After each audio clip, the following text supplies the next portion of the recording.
Prince returns. Ravenscar, near St. Austell, southern Cornwall, April 1831. Corinne threw her arms around him, hugged him close, and breathed him in.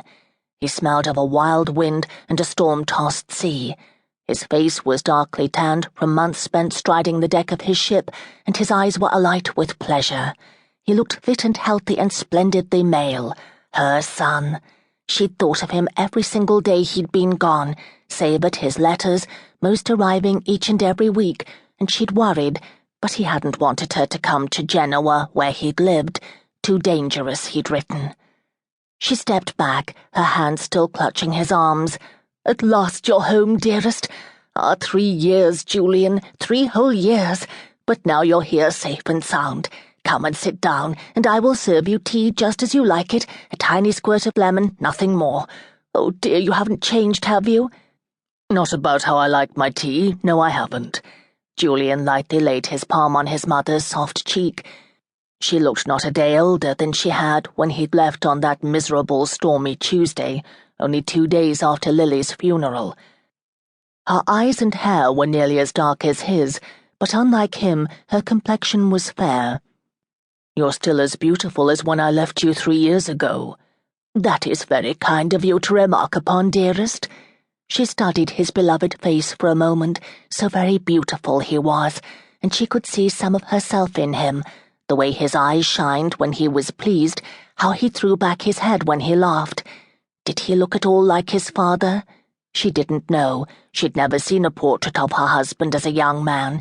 She supposed there was a portrait hanging at his ancestral home, Mount Burney. She'd sometimes wondered if the father had resembled the son when he'd been young, if he'd had Julian's habit of tilting his head when he listened, if he'd usually thought before he spoke, if he'd been as beautiful as his son. Such a pity Julian's father had been old, white-haired, but never stooped. No, the old Duke had stood straight as a sapling until his death, and he'd had most of his own teeth when he'd breathed his last breath. 3 years, Julian," she said again. "I hope you have recovered from your grief, hung in the air unspoken. That is, how are you feeling, dearest?" He grinned down at her. "I am fine, Mother. 3 years is a long time, too long, truth be told. I am very glad to be home. No, I do not still mourn Lily, but I miss her. I suppose I always will." Corinne looked up when the drawing-room door opened. "Poofer, there you are. Tea and some black cake for my returned prodigal." "Yes, Your Grace," Poofer said, his old eyes on Julian, but he bowed grandly in both their general directions. He gave another wide grin to Julian, so happy he was to see him at last. "Ah, Prince, I was remarking to Mrs. Trebah that you looked as grand a gentleman as ever the sternest critic could demand. She agrees, though she only saw the veriest glimpse of you." "Thank you, Poofer." Julian's earliest memory of the Ravenscar butler was from his 3rd year of life.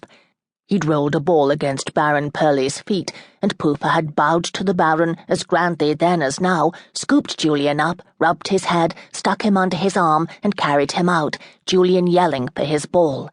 Poofer had little hair now, only a white tonsure circling his head. As for Mrs. Trebah, the Ravenscar housekeeper, she'd been here even longer than Poofer. Come when the old Duke had been a mere 70. 5 years before he'd married Julian's mother. "Come and sit down, Julian." Julian hugged his mother once more and gladly accepted her fussing over him. She gently slipped a thick blue satin pillow behind his back, positioned the hassock directly in front of his wing chair, and even lifted his booted feet. He was laughing. "Enough, Mom. I am not used to being so spoiled. I am your mother. I will spoil you as much as I like. Now, while we wait for Poofer to bring in sustenance, I will tell you we must leave for London very soon." He looked at her blankly. "London? But I just came from London." "You went to London already?" "Well, yes. I had business with Harlan." "Ah, well, Mr. Whittaker and business, that is very different.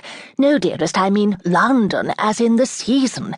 You did turn 32 last month, although you were not here to celebrate your birthday, and in my disappointment I downed an entire bottle of champagne."